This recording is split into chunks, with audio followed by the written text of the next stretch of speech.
Hello everyone, Assalamu Walaikum. How are you all? I hope you are well. Welcome back to my channel in this new video. Today's video, how to add art border in Microsoft Word. So let's started. At first, open your document. Firstly, add art border is going to the layout option. Design menu option, and click for the page border option, and click for the art option. Then initialize art border.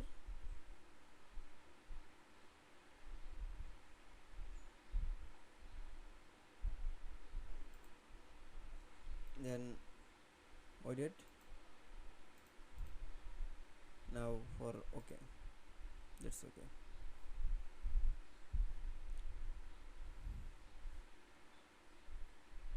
Then I show the add art border in Microsoft Word. I hope to enjoy the video.